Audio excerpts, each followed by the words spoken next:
Pakinggan lang ho natin. Ito. Senator Tolentino. Pakinggan ho natin to. Nabasa po na mayroong senator sinasabi na it's unfair to the Vice President kasi masyadong matagal ang process. So, alam niyo yun, February Dali, masyadong matagal ang proseso. Ito, February 5 to. Sasabihin ho niya, mga kababayan. Ano pangalan niya? Christian. Nakalimutan ko yung apelido eh. February 5, ipinasa na po ng Kongreso. Inumpisahan na po nila, mga bossing. Ano sabi ni Cheese? 2 months daw, 2 months. Oh. Sa kanila ho tumagal, mga kababayan. Sinisisi ni Cheese Escudero. Kasi ganito, ang tagal-tagal ng Congress. No, bago ipasa o bago isinumite sa kanila. Christian Munsod, ayan. Salamat sa iyo, Kuya Joseph Tutorial. Ngayon, mga kababayan, parang sinasabi ni Escudero na, kasalanan ng Congress yan. Sunod-sunura kay Martin Romualdez. Ganun daw po. Palag yung mga congressman no? Ako nga, hindi ko pa nakikita. Sabi ng isang congressman na taga Maynila, ako nga, hindi ko nakikita si Martin Romualdez. Paano mo sasabihin sunod-sunuran ako kay Martin Romualdez? At mukhang ang paniwala ho nila, mga kababayan, unang-una si Chis Escudero, kaya lang po isinusulong yung impeachment dahil po utos ni Martin Romualdez. Tingnan nyo po, tingnan nyo lahat ng social media platform. Makikita nyo po nang gagalaiti ang mamamayang Pilipino kapag hindi itinuloy yung impeachment. Di ba? Sa Kongreso, madami silang tatrabahuhin. Kailangan nilang ilang beses ulitin, rebisa, siguraduhin na walang magiging butas sa kanila para hindi tanggapin yung impeachment. Kailangan nilang kumpletuhin yung ebidensya, kailangan kumpletuhin yung mga taong tatayong mga testigo, tapos re-rebisahin nila yan para masigurado walang butas. Ilang beses uulit-ulitin yan. No? Ngayon, sa Senado, babasahin, papakinggan nyo lang naman. Bakit ayaw nyo pa? Ang dami nyong tsetche-boretche na kesyo ang sinasabi ninyo hindi pwedeng tumawid ng 19th Congress. Hindi pwedeng tumawid from 19th to 20th Congress. Pwede naman daw, sabi ng mga eksperto. Sabi na din yun, mga kababayan, nung isa sa bumalangkas ng 1987 Constitution. 5 pa na pinadala ng House yung articles of impeachment sa Senate. Yung mga delay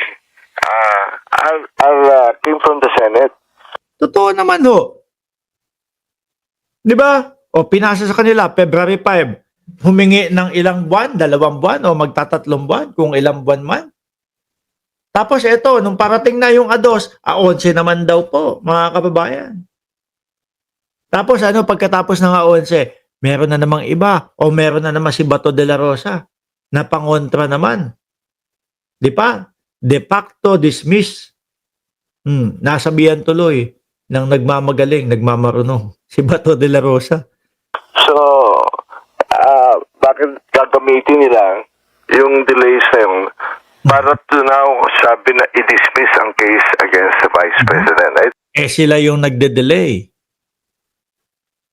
Sila yung nagpatagal. Sila yata din ang dahilan kung bakit nag-lapse ng 100 days. Di ba ho, mga kababayan? I think it was Senator Tolentino kung sino nagsabi nito. Tapos si Senator De La Rosa, ang sabi niya dapat din i-dismiss na they cannot do that. Wala yun sa Constitution. Dapat magkaroon ng trial. It's the duty of the Senate to conduct yung trial. So they cannot, you cannot get out of that. Pero bakit ho, parang mas yung Senado pa ang natatakot i-trial ho, mga kababayan? Hindi kaya talagang totoo yung mga nababalitaan natin na kaya gustong i-dismiss ni Chis Escudero o kaya baka kaya inuudlot ni Chis Escudero kasi nga gusto niyang makuha yung boto, no? ng Duterte Black para manatili siya sa kanyang pagiging Senate President, mga kababayan. Biruin niyo ho yun. No po, oh. Dami, wala. Puro sila lang ho. Ang may problema, sila ho yung natatakot. Ulitin ho namin, gustong marinig ng sambayan ng Pilipino kung ano ba talaga ang nangyari sa pondo ng bayan.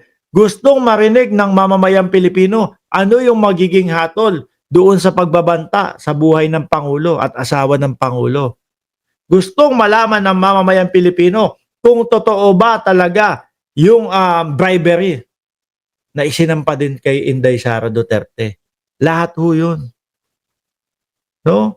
Lalong-lalo na yung tungkol sa confidential funds. Dahil po yung confidential funds na yan, galing po sa bulsa ng bawat isang Pilipino. Kahit DDS ka, galing sa bulsa mo yan.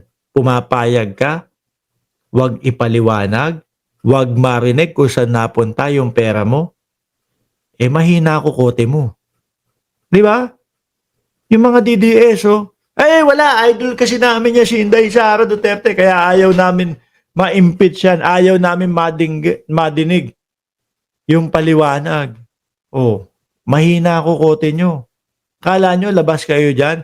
Hindi. Isa kayo sa nanakawan kung talagang ninakaw yung pera. Tapos okay lang sa inyo. Kasi idol ninyo. Tama ba? Oh. Kala nyo, laban lang namin to. Hindi. Kasama kayo dito. Kasama kayo sa nanakawan. Oh. Pag napatunayan na ninakaw talaga yung pera. Di po ba? Akala yata nila tayo-tayo lang.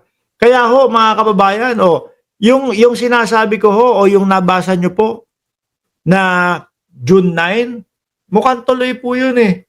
Kasi nababasa ko, ako ho, nandito naman ako sa Cayman Islands, mga kababayan. Nakikita ko lang po sa mga social media, sa mga usapan, na may ganong magaganap. Tapos sabi pa ni kanina ni Madam, magdadala daw sila ng padlock. Ano gagawin niyo sa padlock? Ipapadlock niyo yung Senado? Sabi ni RBC Garage Channel, kung totoong DDS kayo ng mga DDS, ipangalan nyo sa magiging anak nyo, Rodrigo Osara. Naku po. O kaya patatuan nyo dito, DDS. O di ba? DDS kayo ng DDS, hindi nyo alam. Davao Death Squad ang tunay na ibig sabihin niyan. Oo. Di ba? DDS kami. Yung pala ibig sabihin ng DDS nila Davao Death Squad.